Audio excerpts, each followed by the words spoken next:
tudo bem com vocês? Eu sou Ana Paula Borgomoni, advogada, e ao meu lado... Eu de novo, Fernanda Negreiros, psicóloga, tudo bem? Estamos aqui para mais um Papo Previnca, com mais uma convidada especial, um assunto super importante. Dicas, quem ainda não se inscreveu, por favor, se inscreva no canal, dê seu like, aperte o sininho, dê seu joinha, coloque perguntas, porque a gente vai estar respondendo, à medida que as coisas forem acontecendo, vamos responder tudo para vocês, tá bom? Nosso Papo Previnca de hoje, gente, é muito interessante. Hoje nós vamos tratar do acolhimento das mulheres vítimas de violência nos abrigos.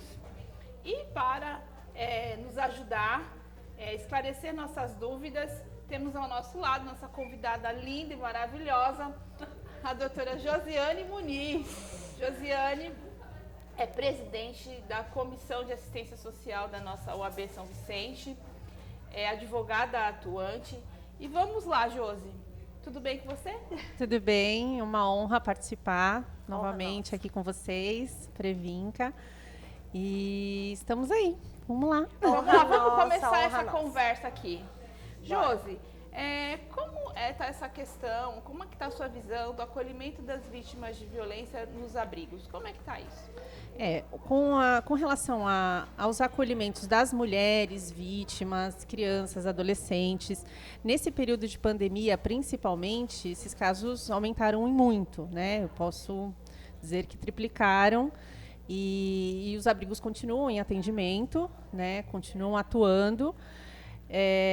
As pessoas acabaram ficando muito confinadas por conta do isolamento social, então muitas vezes deixaram de procurar ajuda, deixaram de, né, se perderam um pouco no caminho de o que eu faço agora, né? O meu agressor está aqui em casa 24 horas, como é que eu vou, né, resolver essa situação?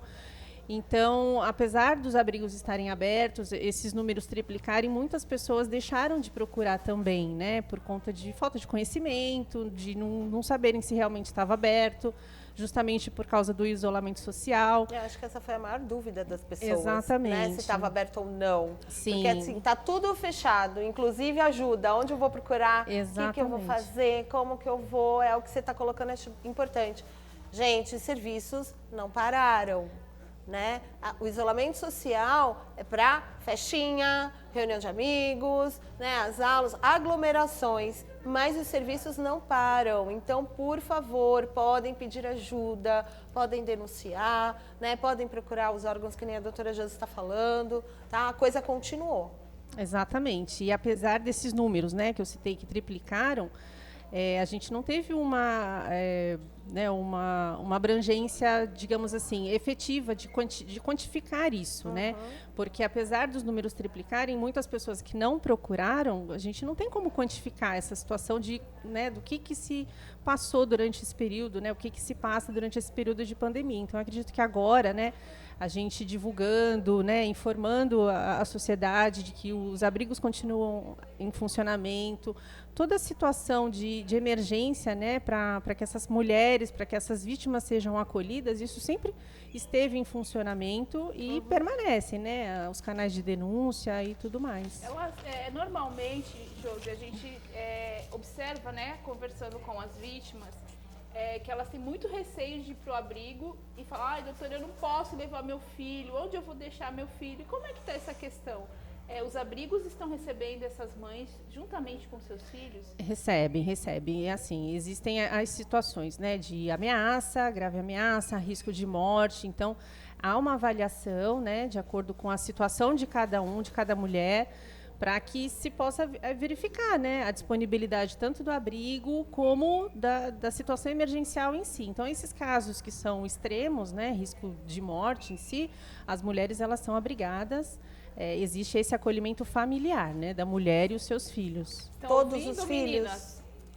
Todos os filhos, Todos. né, de acordo com o risco. Exatamente. Eu enfatizo isso, né? Todos A doutora os Ana está filhos. aqui, porque assim, já tivemos experiência, tudo bem, não foi agora, não é recente, mas lá atrás, inclusive, mais um dos motivos para a gente criar o Previnca é justamente sobre isso, né? Que a mãe chegou no abrigo, aí o técnico, enfim, a pessoa que a recebeu, não, seus filhos não podem ficar, só você. Só temos vaga para a mãe, para as crianças não. A mãe simplesmente pegou as crianças, voltou para casa do agressor, machucada. Ela falou, não vou deixar meus filhos. Se todo mundo é vítima de agressão, como é que eu vou deixar meus filhos? Né? E vou ficar aqui. Então, essa também é a nossa maior discussão. Então, por favor, entenderam, né? Pode. Tem número de filhos, doutora? Abrigo, Não, tenho não, 5, não. abrigo 1, o resto eu mando para casa, como é que existe. funciona? Filhos menores, eles são todos abrigados. O abrigo seria familiar, né? Então, assim, eles estão sob a responsabilidade da mãe. Não tem o porquê acolher a mãe e não acolher os filhos que estão na mesma situação, no mesmo risco, né? Filhos menores e os maiores. Isso. Os maiores, aí, assim... Que também estão no mesmo risco que eles. Então, como que aí faz? seria verificado o risco, né? Se a família, se o ambiente familiar está em risco, todos serão acolhidos. Tá. E aí eles são redimensionados para as diversas áreas, né? Vão buscar um emprego, uma moradia para alugar, emprego para a mãe, para os filhos maiores. Então, existe todo um atendimento psicológico, social, jurídico, para que essa família possa seguir em frente e com a segurança, né, contra o agressor, né? Para que o agressor não tenha acesso. Entendi. Em alguns casos, essas casas de acolhimento, esses abrigos, eles são sigilosos. Em outros casos, não. Então, em outros casos, que são os casos de menos risco, não há sigilo, por conta do risco ser menor, mas a família é retirada da disponibilidade do agressor, digamos assim. Dá um exemplo aqui, doutora, pra gente. O que seria de mais risco, menos risco? Porque a vítima da violência, para ela, tudo é muito. Ela não Sim. consegue dimensionar isso como um técnico, né? Ela é vítima de violência, ela está correndo perigo, ponto. O que diferencia? Como funciona essa divisão? Na verdade, assim, algumas vítimas não aceitam o fato do agressor ser efetivamente um agressor. Então, elas entendem que, tipo assim, não, imagina, ele está num momento ruim, ele está numa situação difícil, ele teve um problema de trabalho, qualquer coisa assim, então elas acabam se culpando por serem agredidas. Então, é difícil até mesmo diagnosticar elas terem esse diagnóstico, né, de serem vítimas, de reconhecerem vítimas, se reconhecerem vítimas. Então, o que acontece? Nos casos que elas exemplificam, que ele deixou uma faca do lado da cama, ou ele tem uma arma dentro de casa. Então, esses riscos, né, que a gente, né, verifica que são riscos que eles estão armados, que eles têm, né, posse de arma, que eles têm a possibilidade de fazer algo com essa família, a mulher e a família, por conta de estarem assim, tem uma faca aqui do lado, se você não fizeram nenhum tipo de agressão efetivamente, mas a ameaça, nesse sentido, seria o risco de morte, né, para essas mulheres, além dos espancamentos e demais situações mais graves também, né?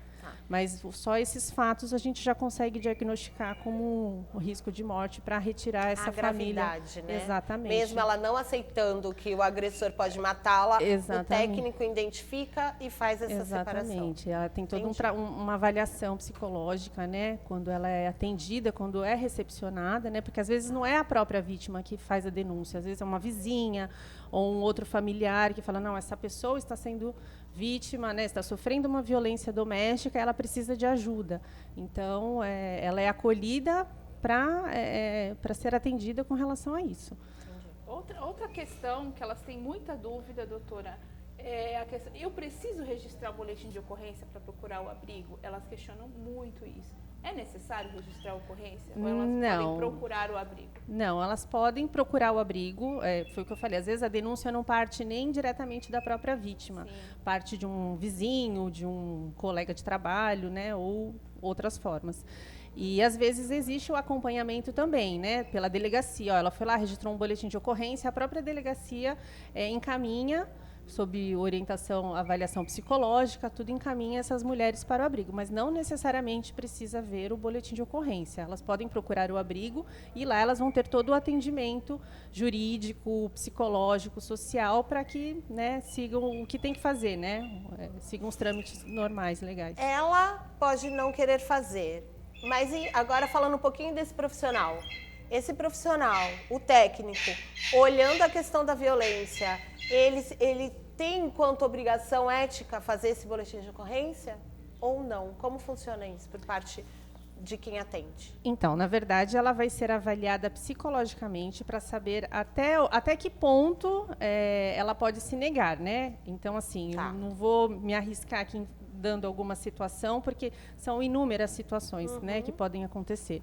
Mas o técnico, ele vai avaliar, ela vai ter um acompanhamento também jurídico nesse sentido, né? Até para explicar, para esclarecer todos os direitos que ela tem. A necessidade, Exatamente. né? A segurança a jurídica segurança dela. com relação a ela, os filhos, no caso, se tiver. Então, na verdade, essa orientação ela vai ter, né, quando ela receber o primeiro atendimento, a primeira avaliação, e ela vai estar acompanhada, né? Porque essa questão também, né, Josiane, compromete muito a questão da autonomia de vontade, né, da pessoa. Então, essa obrigatoriedade, essa imposição fica comprometida na autonomia da vontade da pessoa. Então, a gente não pode, tem que ter muita delicadeza exatamente. nessa questão. Cada caso é um caso, a gente tem que avaliar de uma forma... Advogadas, né, elas acham caminho para tudo, cabe a mim fazer o papel de vocês. Eu estou perguntando aqui, colocando pergunta para elas. Porque se a gente coloca aqui, assim, uma situação, né, fecha uma situação, acham que, tipo, essa situação vai ser igual para todo mundo, e não é. Então, assim, cada caso é avaliado de uma forma. O importante é que elas saibam, né, que elas tenham essa segurança de denunciar, né, de procurar o profissional. O abrigamento é familiar, tá? Parem, né, com esse medo. O número de filhos não importa, o direito é o mesmo, né, doutora? Exatamente. E elas vão estar lá em segurança, que é o mais importante, né? Você não precisa conviver com o agressor. Você tem lugares que te acolham, que você consegue restabelecer a sua vida. Tá? Outro mito também que norteia muito a cabeça das mulheres que são vítimas dessas questões todas de violência eu não vou pro abrigo porque eu vou perder a guarda dos meus filhos. A gente ouve muito isso, né, no dia a dia. Fala para elas, esclarece, doutora, que isso não é real, né? Vamos lá. Sim, muitas pessoas questionam, falam, mas é abandono de lar, eu vou perder a guarda dos meus filhos. Não, você não vai perder a guarda dos seus filhos, não é abandono de lar. Você está saindo do seu lar, onde você está sofrendo agressão, procurando uma ajuda até mesmo para poder se garantir, ter os seus direitos e deveres garantidos e com segurança, né? Física, psicológica, social, até mesmo para você dar um suporte para os seus filhos com relação à separação e demais situações, né? Gente, esse Papo Previnca aqui com a doutora Josiane vai continuar, porque o assunto é longo, mas ela vai voltar e nós conversaremos muito, muito ainda sobre essas questões de abrigamento, assistência social, porque o assunto é longo. Josiane, muito obrigada por você ter vindo, por ter esclarecido as dúvidas de quem está nos vendo. E vamos lá, o convite está aberto, pode voltar. Muito obrigada, voltarei, certeza. Agradeço o convite, adorei, amei estar aqui com vocês. A gente também, gostou muito, muito obrigada, Josi. Gente, não esquece, siga a gente nas redes sociais, né? Dê seu like, curta a página, deixe perguntas, dê seu joinha, bate sino, faz tudo o que tiver que fazer, porque é uma forma desse papo continuar, né, dos convidados conseguirem passar essa informação tão importante para a população e que a gente consiga fazer aí um trabalho de prevenção também, que é o mais importante, tá bom? Até a próxima. Até. E não esqueçam, hein? Vocês têm todo o direito de sair de um lar violento e o abrigamento está aí. Não esqueçam, meninas. Beijo. Por favor.